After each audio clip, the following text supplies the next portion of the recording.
Assalamualaikum warahmatullahi wabarakatuh. Wawancara kepada santri Al-Faidin terus berlanjut. Kali ini saya akan mewawancari santri dewasa yang sensing ya. Dia sudah lulus kuliah S1. Coba kita perdalam lagi, kita eksplorasi apakah kesensingannya itu masih seperti yang saya sering jelaskan pada rekan-rekan semua. Namanya Mas Andika ya. Assalamualaikum Mas Andika. Waalaikumsalam warahmatullahi wabarakatuh. Asal dari mana Mas? Asal dari Lombok. Lombok ya. Sekarang usia? Usia 23 tahun. Sudah S1 ya? Sudah, alhamdulillah. Jurusannya apa? Jurusan Tarbiyah PAI. PAI ya. Tajat di sini mengambil sanad berarti ya? Ambil sanad. Setelah di sini mau di sini terus atau pulang ke Lombok ini? Allah alam. Insyaallah. Itu ciri khas sensing ya. Kalau tanya masa depan itu nanti lihat nanti, karena aslinya kalau belum terlatih sensing itu ya maaf sering saya sampaikan pada rekan-rekan, dia mikir hanya hari ini, untuk besok dan seterusnya ya wallahu alam, nanti lihat sikon ya. Itu ciri khas dari sensing, dan ini tidak saya rekayasa, ini spontan aja beliau menjawab seperti itu.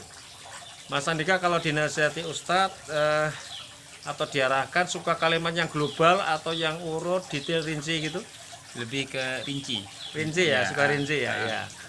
Nanti kebalikan dengan intuiting, kalau intuiting suka global, rincinya dia ngarang sendiri. Kemudian apakah Mas Andika mungkin sebelum ini ya, waktu SMP atau SMA itu cenderung cuek itu penjelasannya ketika ada seseorang yang minta bantuan tetapi di kiri kanannya banyak yang menolong, ya cuek aja gitu ya? Ya lebih ke harus disuruh gitulah. Harus disuruh ya. Mohon maaf ya rekan-rekan, bukan meremehkan sensing, karena sensing memang otaknya mengenai otot. Kalau di dunia kerja harus yang fisik. Fisik itu apa? Maaf, kalau di perusahaan itu kan operator itu kalau nggak ada SOP, nggak ada perintah, ya nggak kerja. Ya, itu melekat di sensing, tapi nanti bisa di upgrade sampai dia level apa ya, CEO bisa. Dan saya pernah mengetes Steven di sebuah perusahaan internasional ya, presidennya dan plan manajernya, kepala pabrik atau direkturnya itu sensing semua ya. Berarti apa? Ya pola belajar, pola pengembangan dia sesuai dengan kesensingan dia nanti bisa mencapai posisi puncak ya.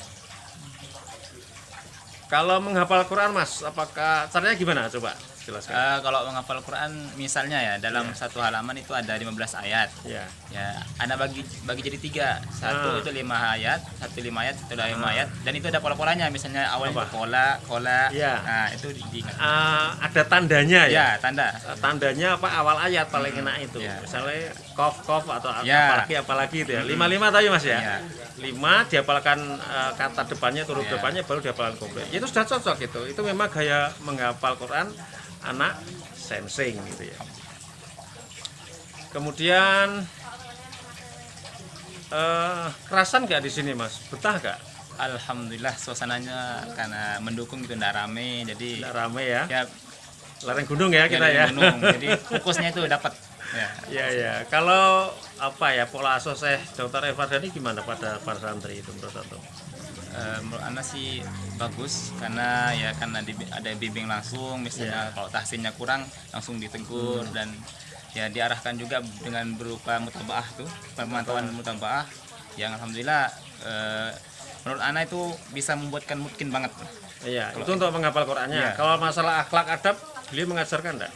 Alhamdulillah beliau mengajarkan, misalnya dari segi kepekaan kita, kemudian adab ketika lewat depan yang lebih tua dari kita, dapat kepada orang tua, Masya Allah, diajarkan semua. Kemudian untuk bermasyarakat, Ya, bisa bermasyarakat juga, terutama bermasyarakat itu dalam jenis kita ada program tasmi kanan itu pekanan, ya. ya. Jadi Allah, itu luar biasa. Itu Mas Andika sendiri yang jadi IO-nya melobi ke sana kemarin, gimana itu Ya, biasanya? alhamdulillah, misalnya kalau ada jadwal seperti itu, kalau kita dikasih amanah oleh Syekh, misalnya untuk tembuskan ke sini, ya alhamdulillah kita ke sana tembusin ke masjid masyarakat seperti itu. Kemarin sempat di Pak Lurah ya? Ya, Kepala Lurah juga. Musola dekat Pak Lurah juga hadir ya.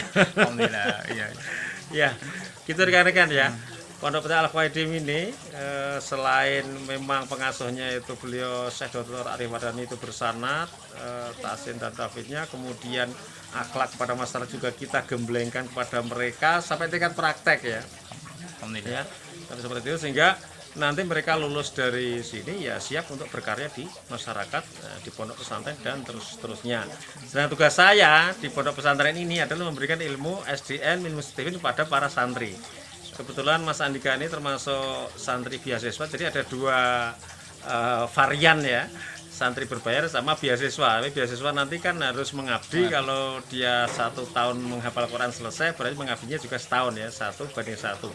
Dan insya Allah mereka mengabdi di sini akan mendapatkan ilmu yang banyak sampai tingkat praktek, sehingga harapan saya mereka pulang itu bisa mendirikan pondok pesantren ya, bukan hanya pengajar. Gitu Mas, ada rencana begitu ya, kalau mau pulang Lombok atau kemana silahkan ya, atau mau di sini terus juga boleh ya.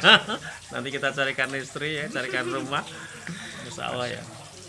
Gitu Mas Andika, jazakum atas waktunya, dan saya bersyukur antum ini sensing banget, tinggal nanti pengembangannya akan secara bertahap akan saya upgrade ya.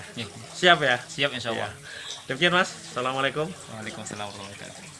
Demikian ya, tadi kalau biasanya santri-santri kecil yang saya wawancari santri dewasa, sudah lulus kuliah dan mengambil santri di sini, dan akan kita upgrade sesuai dengan usia dan kebutuhannya, sehingga nanti ketika dia pulang ke kampung halamannya masing-masing bisa berkarya maksimal untuk Islam dan untuk umat semuanya.